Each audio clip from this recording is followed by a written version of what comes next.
Semoga yang hadir mendapat keberkahan, dipanjangkan umurnya, disehatkan badannya, dibanyakin duitnya, anak-anaknya soleh-solehah, soleh-solehat kayak almarhum ya. Semoga kita semua yang hadir dihitung malam hari ini sebagai amal soleh, idkhalus surur, memberikan kebahagiaan pada keluarga besar almarhum Kiai Haji Raden Soleh Solehat dan keluarga besar. Selain itu mudah-mudahan kita semua kesawaban daripada keberkahan beliau ketika hidup, amal soleh dan doa-doa baik beliau untuk umat Islam. Mudah-mudahan kita termasuk di dalam doa-doa beliau. Malam hari ini adalah malam kita memberikan doa untuk almarhum Kiai Saleh Salehat, dan juga malam hari ini adalah merupakan tanda dari baktinya anak cucu keluarga besar almarhum al-maghfurlah untuk beliau. Salah satu bukti bahwa anak dan cucu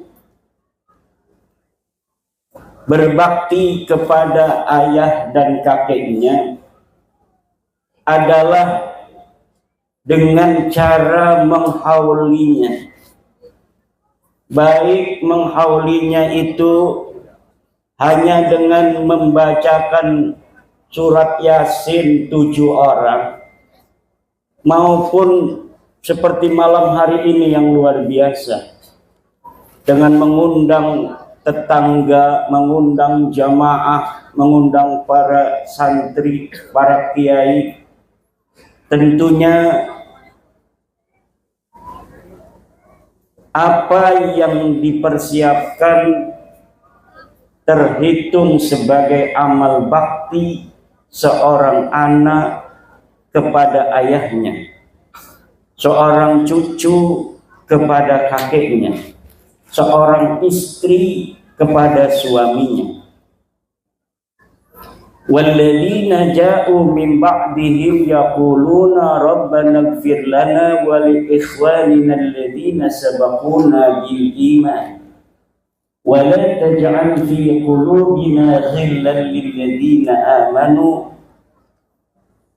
innaka rabbana innaka ra'ufur.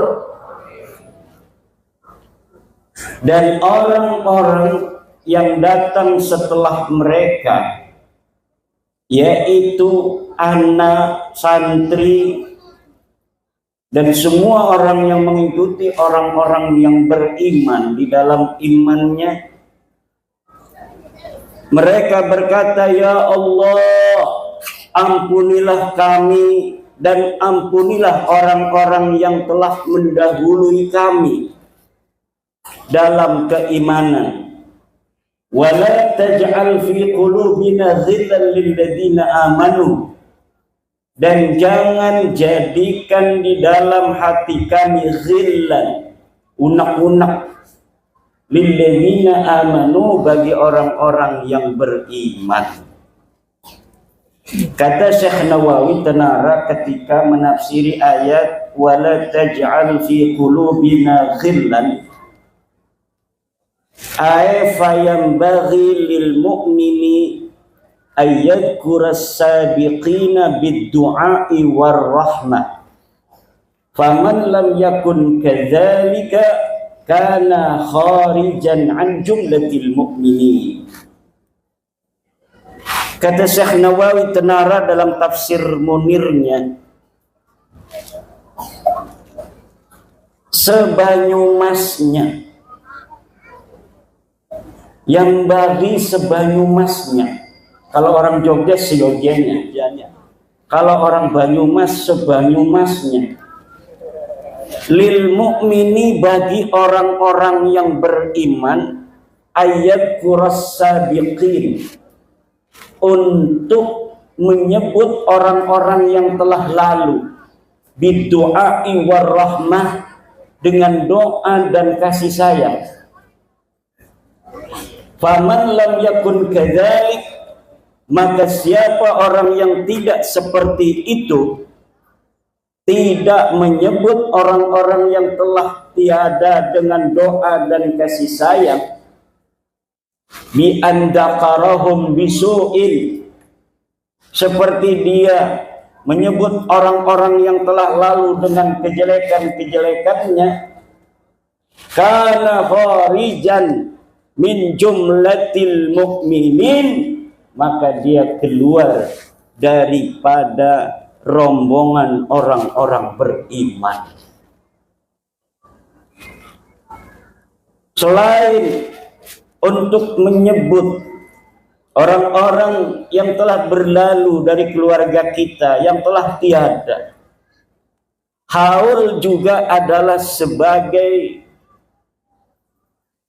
instrumen bagaimana kita bisa mentauladani kebaikan-kebaikan perjuangan yang pernah dilakukan oleh orang tua kita, oleh guru kita. Kemudian kita mengikuti jalan-jalan mereka. Dan juga acara haul seperti ini adalah upaya kita tetap melestarikan nama beliau, mencatat sejarahnya dalam memori, mencatat sejarahnya dalam ingatan. Alangkah lebih baiknya sejarah itu juga dicatat di dalam catatan. Untuk apa? Agar suatu masa, suatu ketika sejarah ini tidak hilang dari ingatan. Ada catatan sezaman bagaimana sepak terjang dari almarhum, siapa istrinya, anaknya berapa. Kalau diketahui silsilahnya kemana. Biar apa? Biar suatu saat, suatu masa tidak ada orang yang membelokkan silsilahnya. Ngikutin. Zaman sekarang banyak makam-makam yang silsilahnya belok. Betul? Banyak sejarah-sejarah yang tidak berjalan seperti apa adanya. Ada upaya-upaya perebutan peran-peran kesejarahan. Orang di masa lalu berjuang untuk negara dan bangsa.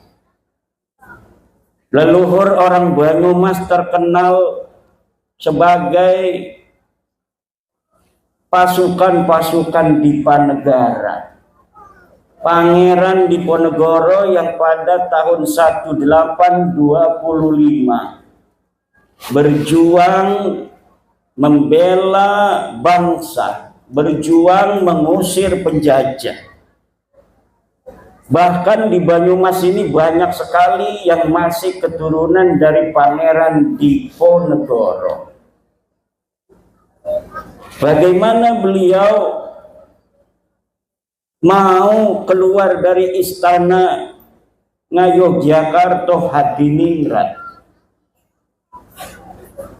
memilih berjuang di tengah-tengah hutan, menyepi di Goa Selarong, menyusun taktik mengusir Belanda, menyusun taktik mengusir penjajah. Kemudian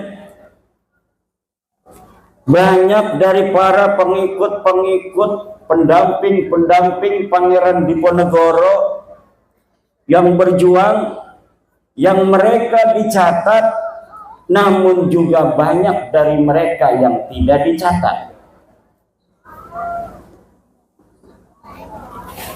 Lalu tiba-tiba dari para tokoh-tokoh yang tidak dicatat, yang makamnya jelas berkeramat karena dulunya adalah pendamping Pangeran Diponegoro, akhirnya namanya hari ini tiba-tiba bukan lagi seperti nama yang dikenal masyarakat, yang biasanya dikenal Mbah Jati, sekarang jadi banyak pindah jadi Bin Yahya. Makam-makam di daerah-daerah, di Semarang ada makam seorang pahlawan yang diatribusikan sebagai pahlawan dari Ngayogyakarta Hadiningrat.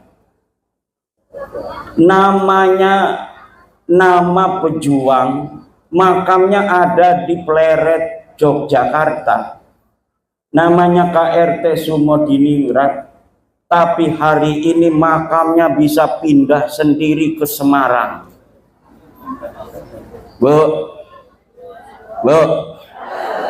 Bu, ngedengerin nggak? Ada makam pindah sendiri dari Jogja ke Semarang. Kedengaran? Kenapa dia sebagai pejuang Yogyakarta, mati di Yogyakarta, dimakamkan di Yogyakarta, hari ini makamnya pindah dewek melakuning Semarang?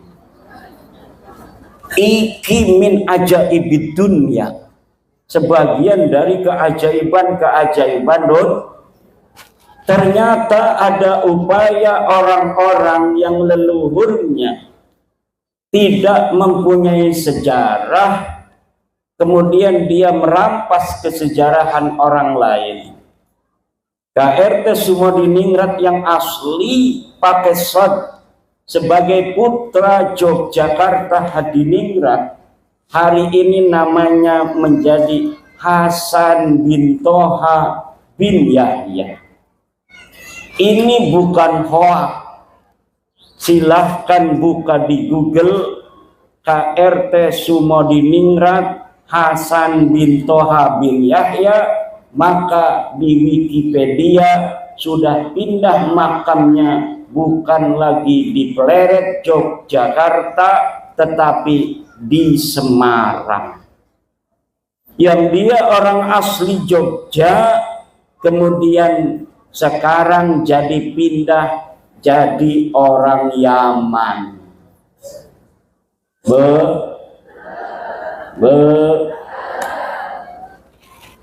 Nanti Kiai Raden Soleh Solehat, kalau hari ini anak cucunya nggak mau ngekholin, nggak mau ditulis juga sejarahnya, silsilahnya ke atas sampai Wali Songo, Sunan Prapen, Sunan Giri, itu nanti bisa jadi Bin Yahya juga. Apalagi kalau anaknya sudah jadi Wahabi, nggak mau ziarah. Anaknya sudah nggak mau ziarah, kuburan orang tuanya, kuburan kakeknya nggak pernah ditongok-tongok. Itu akhirnya bisa ada yang mengklaim karena orang soleh, kata sebagian ulama, di makamnya itu akan ada malaikat-malaikat yang mengamini doa-doa orang yang mendoakan daripada orang soleh yang ada di dalam kuburan itu. Setelah dia mendoakan si sahibul qabri, kemudian dia mendoakan dirinya kepada Allah, maka doanya akan diterima dan dikabulkan oleh Allah Subhanahu. Orang NU suka ziarah, betul? Orang NU suka, cuma suka ziarahnya ya ziarah saja. Kiai-kiai kita ziarah sama santri ke Sunan Kalijogo, ya ziarah hadarat, baca Fatihah, baca Alif Lam Mim, baca ayat kursi, berdoa, pulang, betul? Makanya para wali tidak pernah dijadikan pusat kegiatan. Berbeda zaman sekarang, orang-orang Yaman yang ada di Indonesia dari marga Ba'lawi, kita lihat kalau nge-haul itu makamnya dihias-hias begitu cantik. Nisannya itu nggak kelihatan karena dihias oleh kembang-kembang. Kuburannya dihias kembang-kembang. Kemudian jadi pusat kegiatan haul. Lah orang NU kalau haul ya di rumah, di pondoknya, bukan di makamnya, betul? Ini haul. Haulnya ya di rumah, haulnya di lingkungan kita. Gak ada orang NU haulnya di makam. Nanti yang hadir pocong kuntilanak. Nah, inilah bedanya tradisi kita ahli sunnah wal jamaah an-nahbiyah Nahdlatul Ulama dengan tradisi Ba'lawi. Beda, walaupun suka sama-sama ziarah, kita tidak mengagungkan kuburan. Kita bukan muadzimul qabri wa abidil qabri. Kiai-kiai jarah di Sunan Gunung Jati, ya jarah saja. Gak ada habis jarah nyium-nyium batu nisan, kayak nyium istrinya. Gak ada. Betul apa tidak? Dan ini yang harus dijaga. Kenapa? Walau kita ini adalah orang yang suka ziarah, tapi kita bukan orang yang mengagungkan kuburan. Yang diagungkan oleh kita adalah Allah Subhanahu wa Ta'ala. Jangan sampai kuburan menjadi pusat kegiatan. Karena lama-lama kita akan nampak seperti orang yang menyembah kuburan.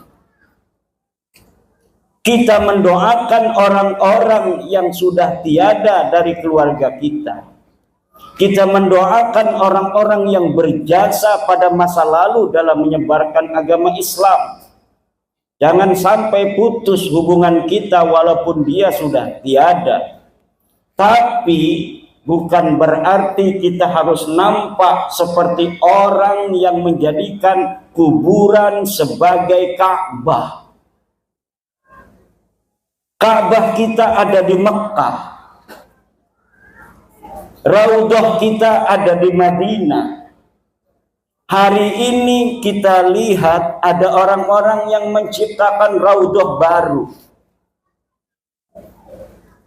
Kita lihat kemarin seorang Habib yang ada di Solo, tetangganya Ki Ukit. Dia jarah ke Tarim, ini kuburan Fakih Muqaddam, ini kuburannya Habib siapa? Itu katanya antara kuburan ini dan kuburan itu raudhatun min riyadil jannah. Itu tasyabuh dengan ucapan Rasul, antara mimbarku dengan makamku adalah raudhatun min riyadil jannah. Raudhah itu hanya ada di Masjid Nabawi, jangan bikin-bikin raudhah. Seperti mau mindahin, mau ngalahin raudhahnya Nabi Muhammad, dengan raudhah palsu, raudhah jadi-jadian. Ini saudara-saudara yang sedang terjadi. Seakan-akan kita mau diarahkan berpaling dari Mekah menuju tempat lain, dari Madinah menuju tempat lain. Kuburan Nabi Hud yang ada di Hadramaut ditawafin kayak nawafin Ka'bah. Itu berarti mindah-mindahin keramatnya Mekah, syarafnya Mekah. Katanya ada raudhah antara kuburan dan kuburan di Tarim. Ini mau memindahkan syaraful Madinah. Ada raudhah lain selain raudhah yang ditunjuk oleh Rasulullah Muhammad sallallahu alaihi wasallam. Belum lagi sejarah Indonesia ini dirubah oleh oknum-oknum Baklawi. Katanya Presiden Soekarno sebelum mengumumkan, memproklamasikan daripada proklamasi kemerdekaan Indonesia, beliau malamnya itu sowan minta restu kepada seorang kafir.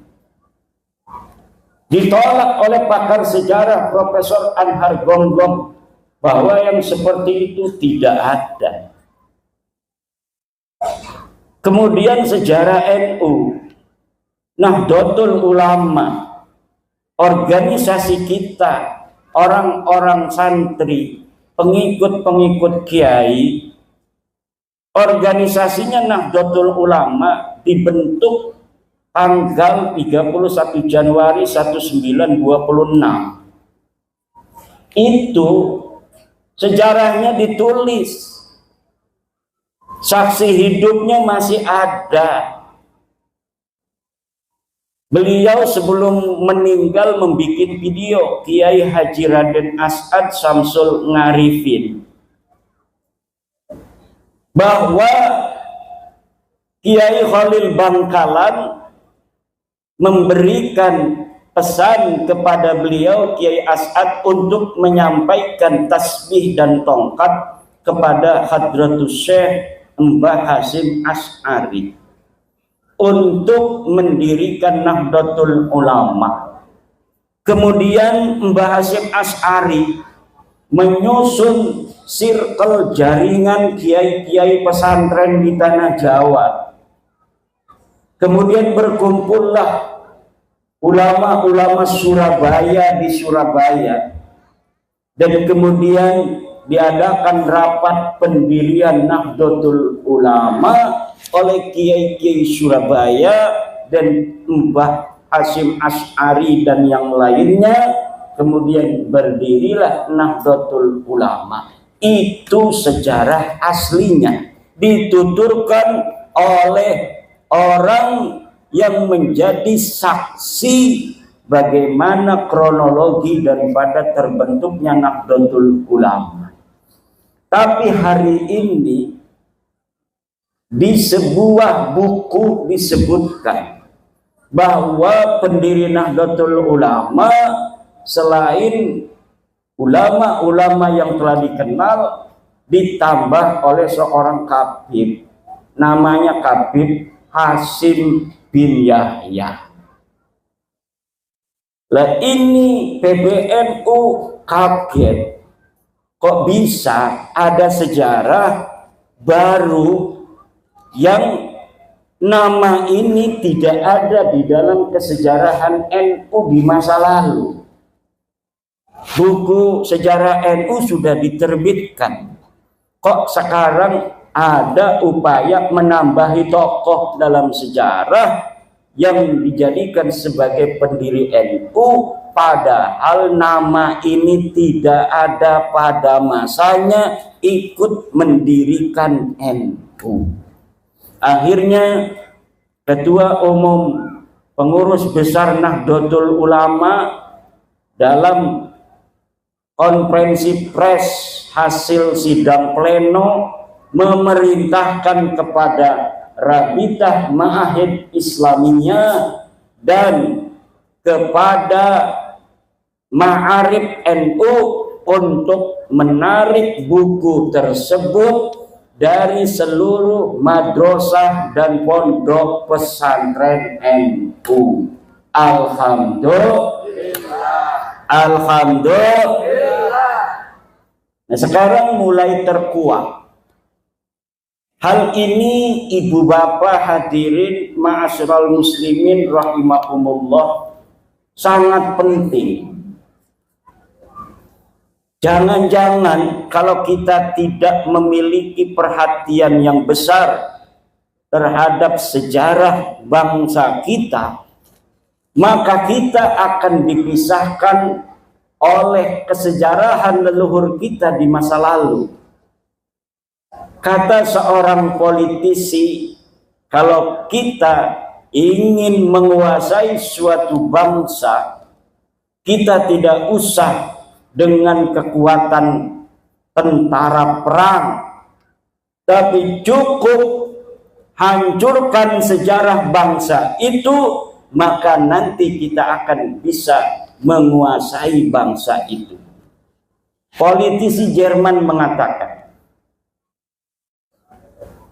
hapus sejarah suatu bangsa, maka satu generasi ke depan para bangsawannya akan merasa seperti orang biasa, dan pada generasi selanjutnya mereka akan menjadi seperti kambing. Sejarah bangsa kita yang luar biasa, ibu-ibu. Ibu-ibu ini turunan daripada bangsa Nusantara. Bangsa naon? Ngertos itu bahasa Sunda? Ngertos? Alhamdulillah. Saya yang gak bisa bahasa Sunda.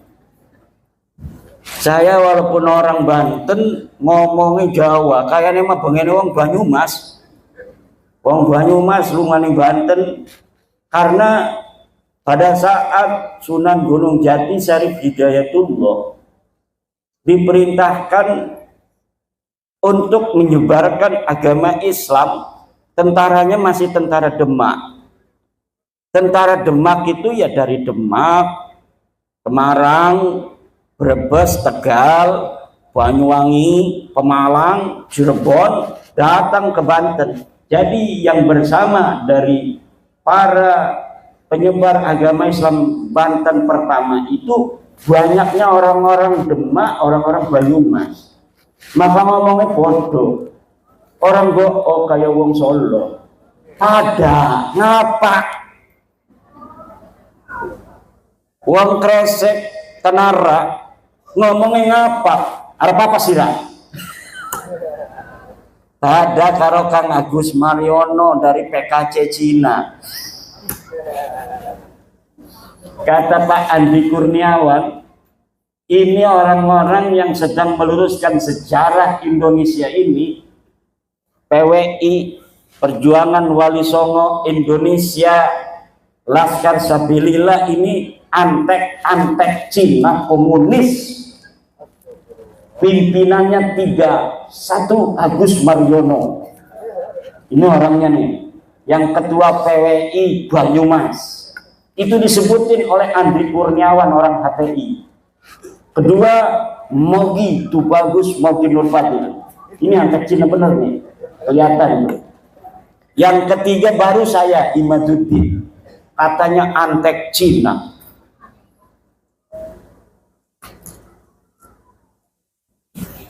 Orang-orang Cina, orang-orang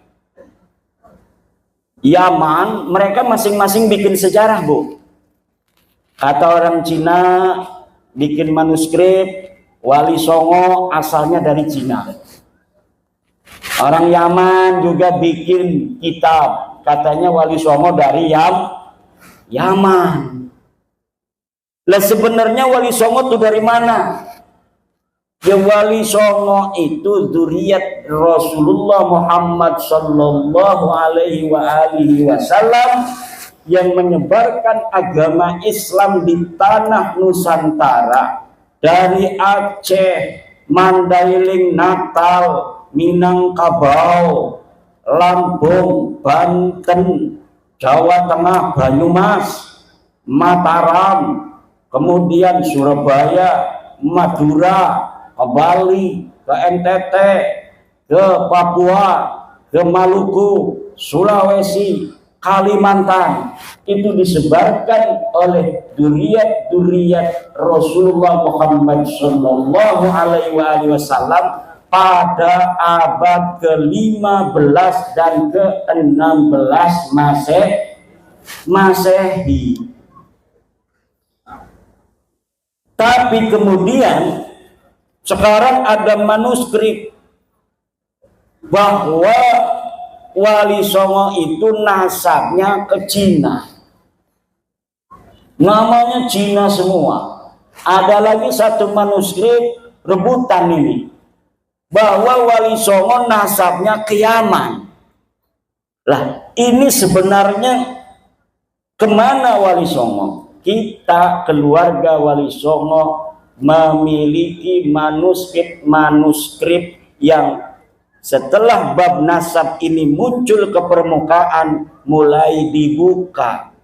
Alhamdulillah, sedang dikaji secara mendalam oleh Naqobah Ansab Auliyaut Tis'ah.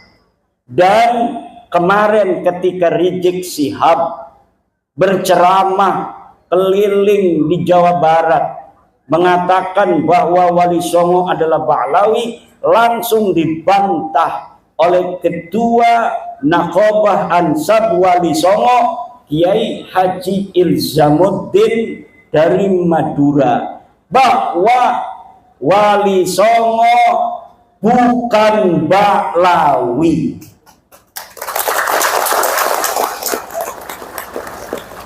Pernyataan daripada Ketua Naqobah Ansab Auliyaut Tis'ah itu bisa ibu bapak dengarkan dan tonton di YouTube.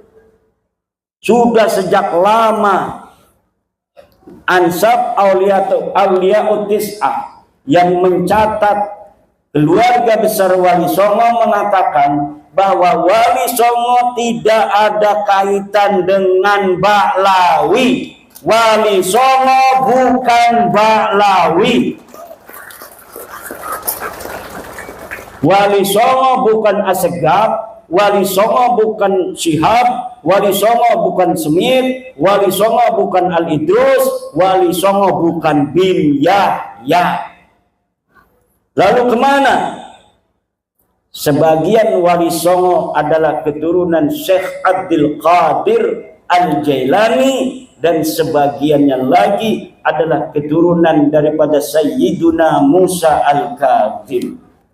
Dan bulan ini Naqobah Wali Songo akan mematangkan pendalaman manuskrip ke Yunan dan ke Pakistan, karena ternyata manuskrip yang ada di Pakistan, Yunan, Uzbekistan itu mencatat bagaimana perjalanan kronologi daripada perpindahan leluhur Wali Songo kemudian sampai datang ke Indonesia, menyebarkan agama Islam di Indonesia. Ini masih ada dan masih tercatat. Alhamdulillah.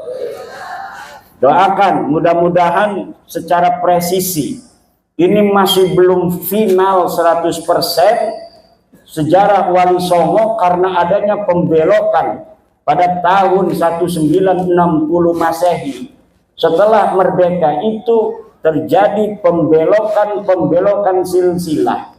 Yang pertama, pembelokan yang bisa saya deteksi dari kitab-kitab karya Salim bin Jindan, seorang habib yang dia menulis silsilah daripada Mbah Khalil Bangkalan, kemudian silsilahnya disambung ke Ba'lawi. Yang kedua yang telah diterbitkan oleh Ba'lawi adalah kitab Samsud Dohiro. Kitab Samsud Dohiro karya Abdurrahman Al-Masbur tahun 1984, baru puluhan tahun kemarin, mencatat silsilah Wali Songo disambungkan kepada seseorang bernama Abdul Malik Azmat Khan bin Alwi Amul Faqih bin Muhammad Sohib Mirbat Ba'alawi. Ternyata setelah saya mempelajari sosok-sosok ini yang disebutkan oleh Ba'alawi untuk nama-nama yang disambungkan kepada Wali Songo, semuanya namanya fiktif. Namanya fiktif. Tidak ada orang bernama Abdul Malik Azmat Khan. Tidak ada orang bernama Abdul Malik Azmat Khan. Ketika Ba'alawi setelah diteliti oleh saya, nasabnya tidak tersambung kepada Rasulullah Muhammad sallallahu alaihi wasallam, mereka tidak mau putus sendirian.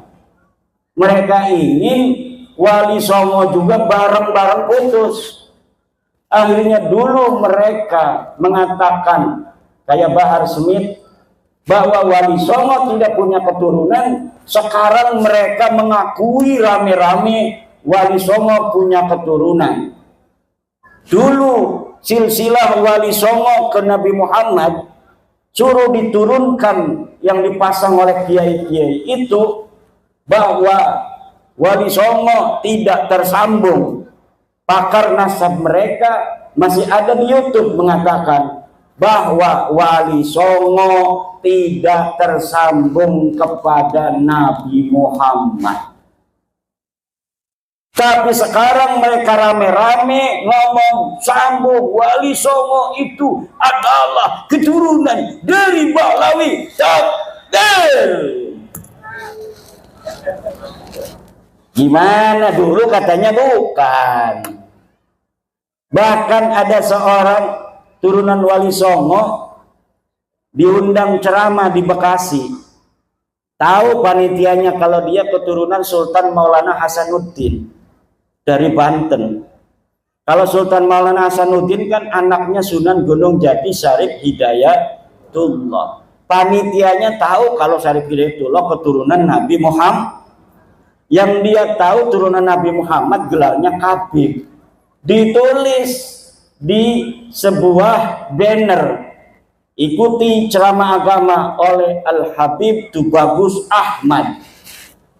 Ini tiba-tiba ini dari Ba'alawi bawa Mukibin mukulin Tubagus dari Banten itu yang ditulis oleh panitia sebagai Al-Habib Tubagus Ahmad. Marah kita, apa urusan lo? Itu katanya pakai nama-nama Al-Habib. Al-Habib itu turunan Nabi. Sedangkan keluarga Sultan Banten itu tidak terbukti sebagai keturunan Nabi. Dulu sekali. Sekarang mereka datang rame-rame mohon-mohon jarah bawa ribuan orang mohon maaf kepada Sultan. Tunduk-tunduk nangis-nangis di makam Sultan Hasanuddin. Ya Sultan, ya Sultan. Dulu ngeledek-ledek, sekarang datang rame-rame nangis-nangis. Sebagai petunjukan kepada Wali Songo, terutama Sultan Maulana Hasanuddin Banten bin Sunan Gunung Jati Syarif Hidayatullah. Tapi air mata buaya kita sudah tahu. Kita sudah mengerti. Tetapi minimal dengan mereka ziarah itu menunjukkan bahwa mereka sudah tunduk kepada Wali Songo.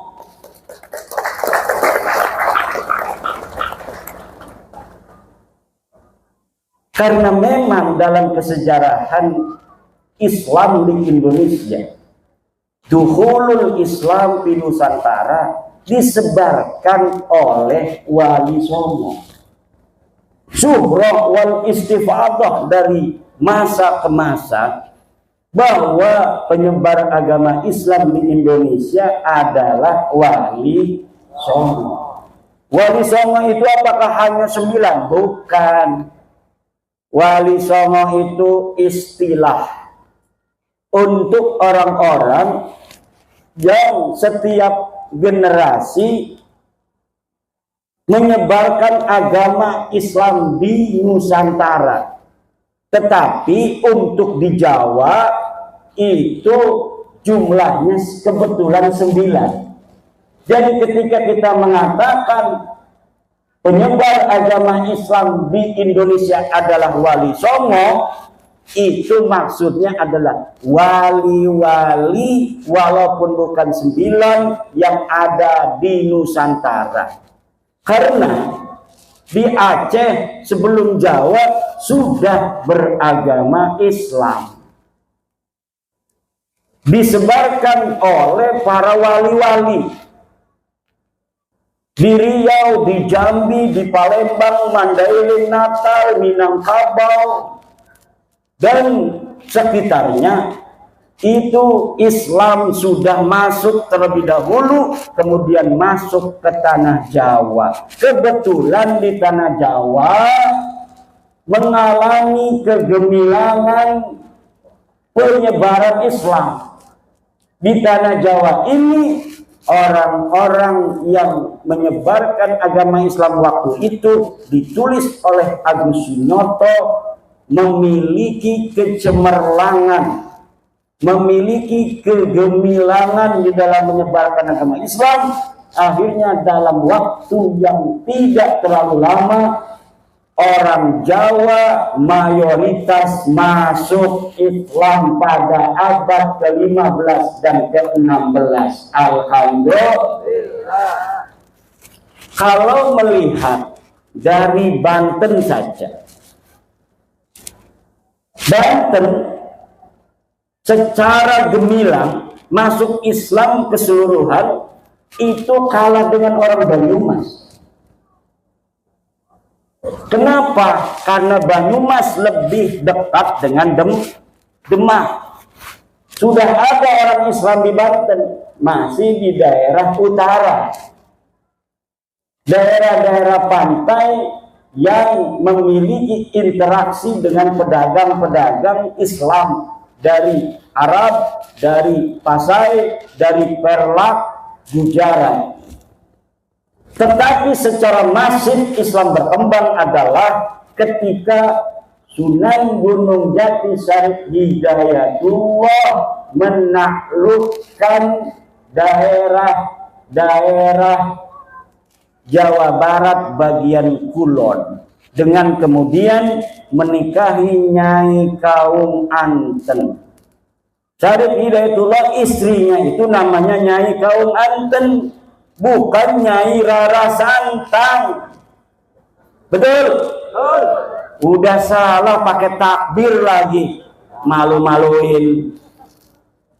Nyai Rara Santang, Sunan Gunung Jati punya istri Nyai Rara Santang, saudara. Salah, pakai takbir salah lagi. Itu mendegradasi takbir. Na'udzubillah. Lalu sejarah masuknya Islam di Indonesia apakah sekarang sudah benar? Lihat di kitab-kitab yang dikarang oleh Ba'lawi. Ada beberapa kitab yang tidak beredar di kalangan umum, tidak beredar di kalangan pesantren, tapi bisa di-download di internet. Ba'lawi mengarang, menulis sejarah masuknya Islam di Indonesia. Seperti Alwi bin Thahir, Ba'lawi mengarang sejarah masuknya Islam di Indonesia dalam bukunya Al-Madkhal fi Dukhulil Islam fi Syarqil Aqsa. Di dalamnya mereka mengatakan bahwa Islam masuk ke Indonesia oleh Bahlawi. Kitab yang kedua, Rihlatu Jawa Al-Jamilah, karangan Soleh Al-Hamid. Di dalam kitab itu pun dikatakan penyebar agama Islam dari Bahlawi, Yaman. Kemudian kitab Syamsul Dhahirah, karangan Abdurrahman Al-Mashhur, dan ditaklik oleh Muhammad Dia Shihab, dikatakan penyebar agama Islam di Indonesia Bahlawi, Yaman. Kemudian Muhammad Hussein Muhammad Al-Kaf membuat buku sejarah masuknya Islam di Indonesia, Al-Islam fi Indonesia Al-Mu'asirah, karya Hussein Muhammad Al-Kaf. Juga di dalamnya menyebutkan penyebar agama di Islam di Indonesia adalah Bahlawi. Ini Bapak Ibu saudara-saudara, makanya kalau kita klik Dukhulul Islam fi Nusantara berbahasa Arab, maka yang akan keluar adalah sejarah versi Bahlawi. Tapi kalau kita klik dengan bahasa Indonesia, sejarah masuknya Islam di Indonesia, yang akan keluar adalah Mansur Suryanegara, Hamka, dan penulis-penulis sejarah Islam di Indonesia lainnya. Benar. Tapi kalau kita kliknya dengan bahasa Arab, maka yang akan keluar kitab-kitab sejarah masuknya Islam di Indonesia karangan Bahlawi. Dan kami mengajak kepada putra-putri Indonesia untuk melek sejarah. Yang bisa nulis bahasa Arab, tulis sejarah Indonesia dalam bahasa Arab yang banyak, judulnya macam-macam. Buka manuskrip dari Nusantara, baca buku-buku antropologi, historiografi yang ditulis oleh orang-orang Portugis, yang ditulis oleh orang-orang Spanyol, yang ditulis oleh orang-orang Cina, yang pada abad ke-14, ke-15, ke-16 orang-orang dari Portugis sudah datang ke Indonesia, mencatat dalam Summa Oriental, mencatat dalam The Asia, mencatat di dalam kitab-kitab lainnya keberadaan Wali Songo di Indonesia pada saat itu. Tetapi hari ini sejarah itu banyak yang berubah. Maka para penulis, para pemuda yang punya YouTube-nya angkat masalah sejarah. Buka itu karya ulama-ulama Indonesia. Buka itu karya-karya ilmiah ulama-ulama kita dalam sejarah, angkat di dalam YouTube. Yang bisa nulis di web, nulis di web. Yang bisa nulis buku, nulis buku. Yang bisa di Instagram, Instagram. Yang bisa di Facebook, Facebook. Kenapa?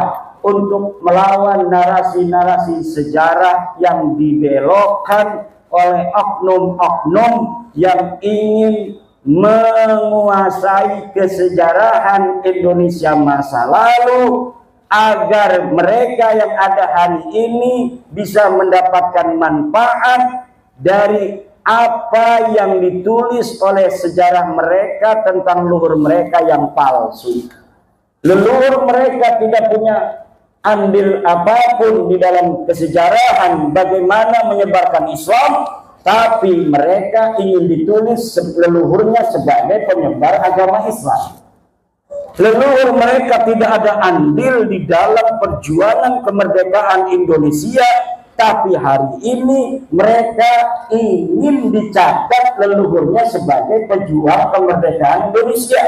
Padahal leluhur mereka adalah orang-orang yang ikut Belanda menjadi antek-antek Belanda. Surat-surat mereka masih ada. Bagaimana korespondensi mereka dengan Belanda? Doa-doa ulama-ulama mereka masih ada sampai sekarang di Leiden, Belanda. Saya pernah ke perpustakaan Leiden di Belanda, membaca doa-doa ulama-ulama mereka untuk kerajaan Belanda, untuk Ratu Wilhelmina, agar kekuasaannya di tanah Nusantara dilanggengkan oleh Allah Subhanahu wa Ta'ala. Tapi hari ini mereka ingin leluhurnya dianggap sebagai pejuang. Atau cara yang lain adalah orang-orang yang sudah jelas pahlawan seperti Imam Bonjol, kemudian nasabnya disimpangkan ke Baklawi. Katanya Imam Bonjol itu marganya bin Syihab, Pangeran Ponegoro marganya itu Bakbud apa? Asegaf. Macam-macam itu dibelokkan. Di Ponegoro marganya apa katanya? Ada Asegaf, dari keluarga Bakbud nganggapnya Pangeran Ponegoro Bakbud. Kemudian dari keluarga bin Yahya nganggapnya bin Yahya.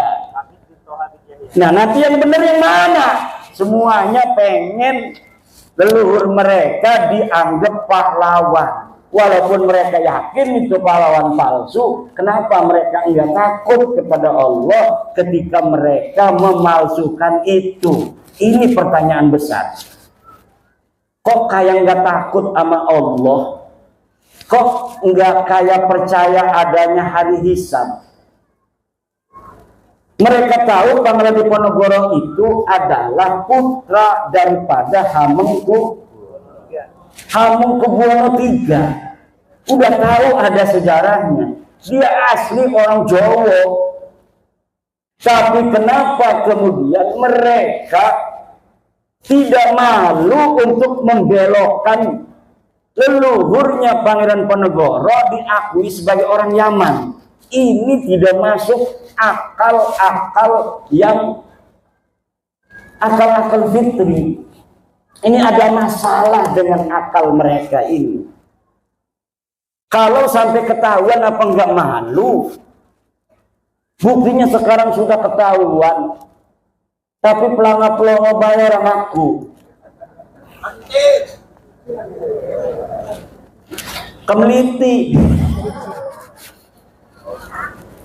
Kemudian ada Mbah Abdul Malik Banyumas. Mbah Abdul Malik Banyumas asli wong Banyumas, ngomongnya apa? Katanya itu adalah bin Yahya. Masya yang masih hidup Al-Mukarram Asy-Syaikh Maulana Roma Irama. Daripada Maulana-Maulana yang lain itu yang jelas saja sih perjuangannya pada Islam. Roma Irama, betul.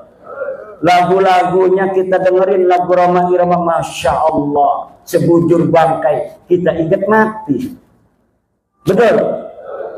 Daripada orang ceramah halu-halu mi'raj 70 kali, leluhurnya bisa membuat rantai dari emas, bisa susah, luar biasa ini keramat-keramat, memadamkan api neraka, bisa menyalati orang yang mati walaupun leluhurnya sudah mati ratusan tahun. Dicekoki umat Islam Indonesia dengan khurafat-khurafat. Wih, kayak orang Muhammadiyah, orang Wahabi ngomong khurafat-khurafat katanya. Bukan, Pak. Karomah dan khurafat itu beda. Kalau di dalam kitabnya Imam Asy'arani itu menulis keramat-keramat para aulia. walinya ada, keramatnya zahir. Orang tahu semua, ditulis oleh Imam Asy'arani, itu namanya keramat. Tapi kalau orang biasa kayak Muhammad Shahid Mirbat yang tidak ada keterangan dia ulama, kemudian disebutkan keramatnya, itu namanya khurafat, cerita-cerita palsu. Untuk apa tujuannya? Glorifikasi leluhur mereka yang tidak mau kalah dengan wali-wali lain yang ditulis keramatnya. Kalau Syekh Abdul Qadir Jailani, keramatnya zahirun muntasyarun, itu ditulis dan ada saksi dari kitab-kitab yang satu masa dengan Syekh Abdul Qadir Al-Jailani. Syekh Abdul Qadir Al-Jailani satu masa dengan Ibnul Jauzi. Ibnul Jauzi menulis dalam kitabnya bahwa ada di Baghdad seorang ulama besar namanya Syekh Abdul Qadir Al-Jailani, seorang sufi yang sangat dicintai oleh orang-orang yang awam, yang dia menulis kitab-kitab keramatnya zahir disaksikan orang banyak. Tapi kalau Faqih Muqaddam Bahlawi, leluhurnya Kabid-Kabid yang katanya bisa mi'raj 70 kali, saya cari nama Faqih Muqaddam di abad ke-6 dan ke-7 Hijriah, ada tidak ulama yang mencatat seseorang yang bernama Faqih Muqaddam? Tidak ada seseorang yang bernama Faqih Muqaddam. Dia orang Tarim, dia orang Yaman. Kitab di abad ke-7, ke-8 banyak sudah ditulis tentang ulama. Siapa saja yang ada di Tarim, tidak ada yang menyebut seseorang bernama Faqih Muqaddam yang dianggap wali dan keramat pada masa dia hidup, apalagi bisa mi'raj ke langit 70 kali dalam sehari. Terayat.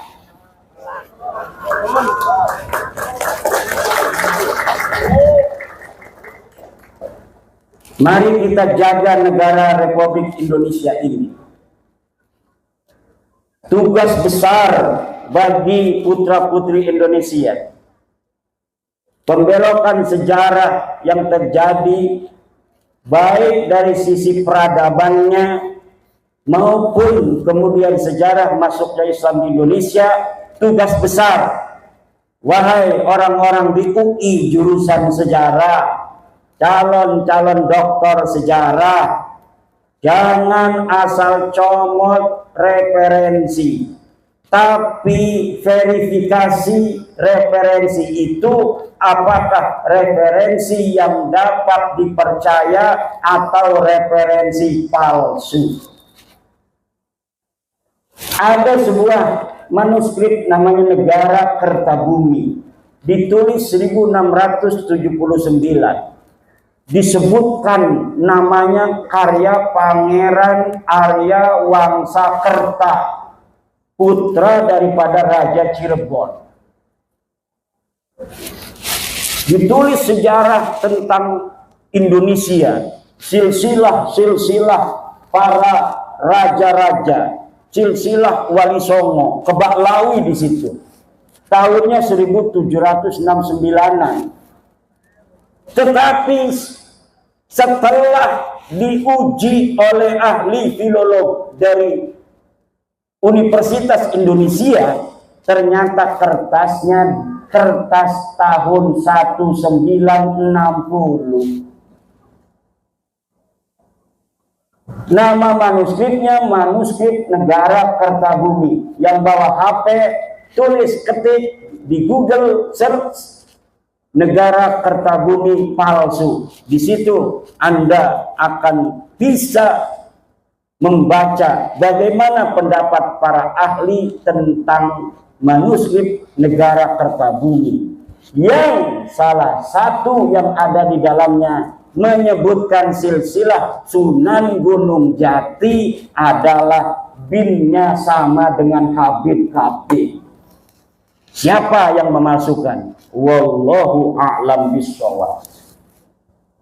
Yang jelas beberapa sejarawan sudah mengutip dari naskah itu untuk dijadikan sebagai referensi. Jadi sebuah skandal ilmiah diciptakan pada tahun 1960-an, ditemukannya pada tahun 1970 itu naskah. Bisa jadi kertasnya itu kertas tahun 1960, tetapi ditulisnya 1970. Karena waktu itu kebetulan Pemda Jawa Barat sedang ada proyek untuk pencarian manuskrip. Mungkin ini skandalnya, ya ini lagi ada proyek nih, ratusan juta. Kita bikin aja manuskripnya, nanti supaya dibeli oleh pemerintah daerah waktu itu yang lagi mencari kesejarahan tanah Sunda.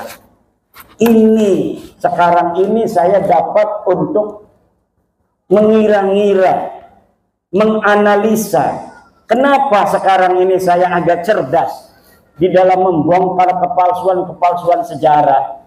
Karena semenjak saya meneliti nasab Ba'lawi yang sudah terbukti bukan keturunan baginda Nabi besar Muhammad SAW ini, saya banyak membaca kitab-kitab sejarah Ba'lawi yang setelah dikolaborasi dan dimuqabalah dengan kitab-kitab lainnya, ternyata sejarahnya palsu.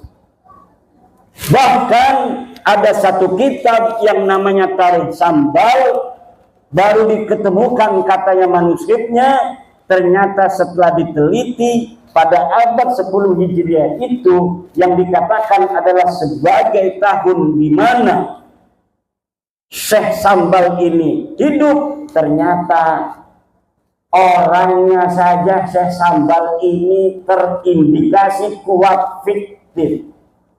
Dan kalau misalnya kitab Tarikh Sambal ini betul-betul dibuat dari manuskrip abad yang ke-10, mana sekarang manuskripnya? Katanya manuskripnya sudah hilang lagi.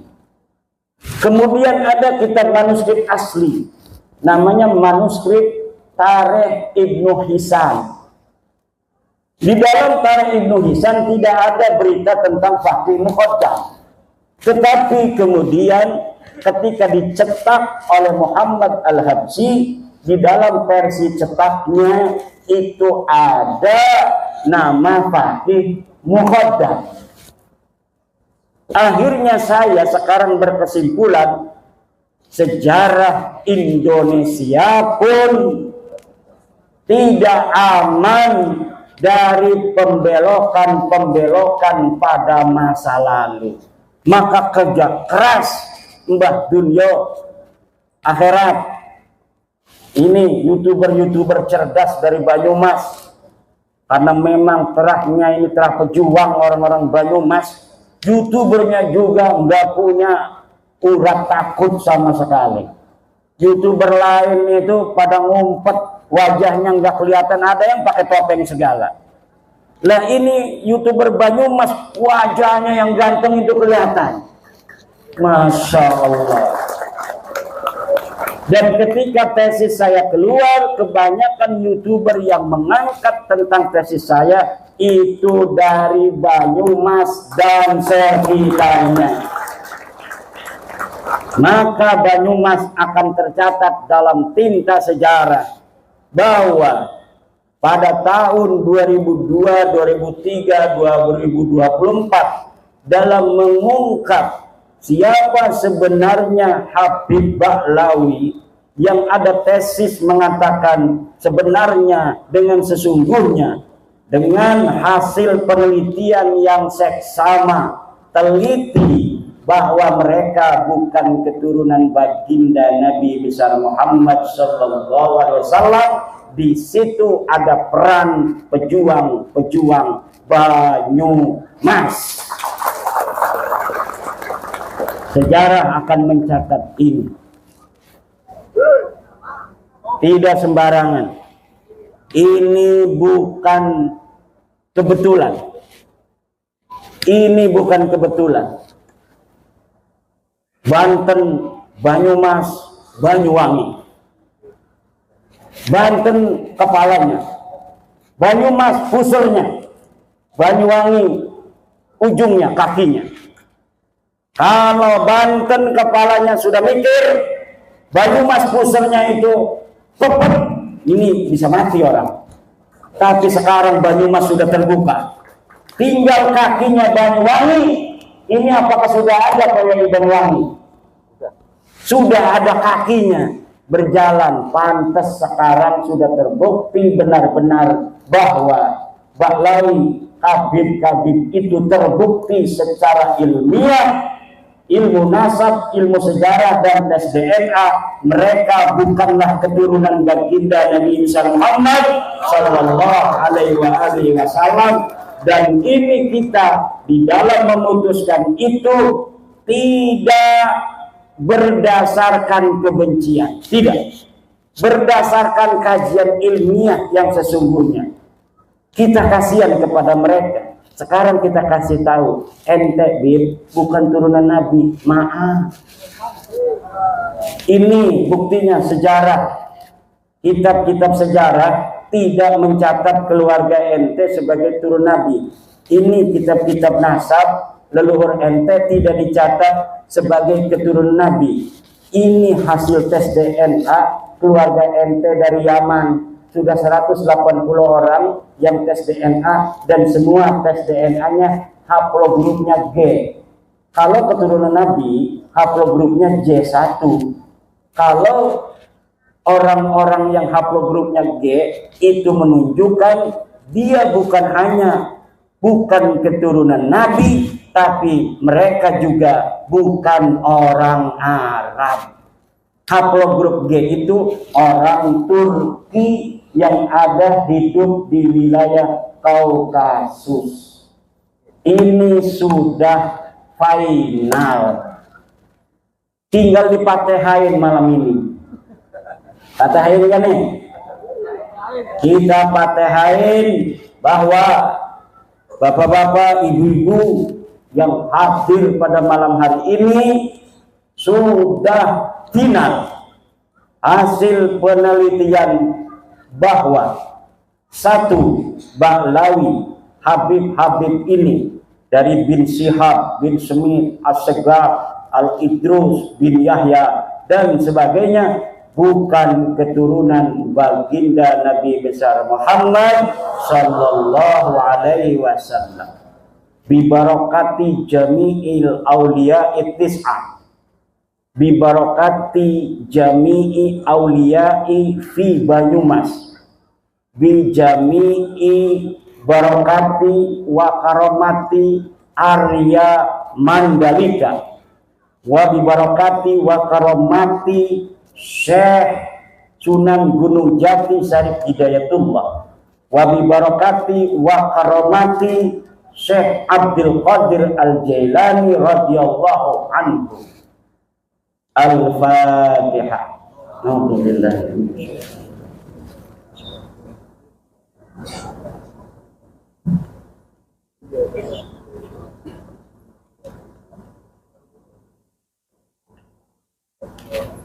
Dan semoga orang tua kita, guru kita bersama, Kiai Haji Raden Soleh Solehat, ya Allah, Kau angkat derajatnya setinggi-tingginya. Kau ampuni segala dosa-dosanya, Kau terima segala amal baiknya, anak cucunya semoga Kau jadikan para ulama-ulama besar, pemimpin-pemimpin bangsa dan negara. Dan ya Allah, yang hadir pada malam hari ini dalam haulnya, semoga semuanya diangkat derajatnya oleh Allah, diberikan kesehatan dan keselamatan, panjang umur, kaya raya, pangkatnya tinggi. Polisi yang sekarang hadir ya Allah jadiin Kapolri, tentara yang hadir jadiin Panglima TNI. Kalau tidak beliau nanti anak cucunya, amin ya Allah ya Rabbal. Banser PWI yang hadir banyakin duitnya, kaya raya, bikin pabrik semuanya, amin. Kita bangun Banyumas ini, sini pabrik sendal, sini pabrik sepatu yang punya Banser dan PWI, amin. Ibu-ibunya nikahin anak perawannya sama Banser, kiai aja dijaga, apalagi anak ibu-ibu, amin. Mau pilih Banser apa pilih kiai? Jawab. Banser kalah. Kayaknya kiai katanya. Bu, kiai mah udah punya istri, nggak apa-apa. Bu, sama kiai boleh. Udah punya istri nggak apa-apa. Kalau Banser masih jejaka, kiai udah punya istri boleh. Boleh nggak apa-apa. Itu jawab sendiri saya. Bu, Bapak, alhamdulillah silaturahmi kita malam hari ini insya Allah diberkahi oleh Allah Subhanahu wa Ta'ala, dan semoga PWI yang diketuai oleh Kang Mas Agus Mariono akan dilantik nanti pada tanggal 10 akan membawa barokah dan manfaat untuk umat Islam khususnya di Banyumas, umumnya di Indonesia. Mari kita ingatkan generasi muda kita untuk menjaga sejarah bangsa Indonesia, untuk menjaga sejarah Islam Indonesia, untuk menjaga sejarah jam'iyah kita, jam'iyah Nahdlatul Ulama, untuk menjaga kiai-kiai Nusantara, kemuliaannya dan kehormatannya, untuk menyebarkan paham toleransi, menyebarkan paham-paham kebangsaan, persatuan. Kita tidak memusuhi siapapun. Yang sedang kita luruskan nasab mereka bukan berarti kita membenci mereka. Betul? Kita meluruskan nasab mereka dan kekurangan ajaran mereka di dalam merubah sejarah NU, sejarah negara, sejarah perjuangan bangsa. Kalau itu sudah tidak dilakukan, mereka ingin hidup bersama kita, kita harus terima. Siap? Kita orang Nusantara diajari budi luhur yang tinggi tiada tara. Betul? Kita diajari oleh orang tua kita kesopanan, kita diajari kesantunan, kita diajari kasih sayang terhadap siapapun. Kita akan lindungi mereka kalaulah mereka kemudian sudah menyadari kekhilafan mereka tentang perendahannya terhadap Nusantara, terhadap sejarah-sejarahnya. Kita akan bisa hidup sebangsa setanah air dalam kerukunan dengan saling harga menghargai berdasarkan akhlak-akhlak Nusantara, akhlak-akhlak Islam Ahlussunnah wal Jamaah, dan berdasarkan ajaran Pancasila, sila pertama sampai sila kelima, terutama sila kedua, kemanusiaan yang adil dan beradab. Wallahu huwal muwaffiqu ila aqwami thoriqin. Wassalamualaikum warahmatullahi wabarakatuh.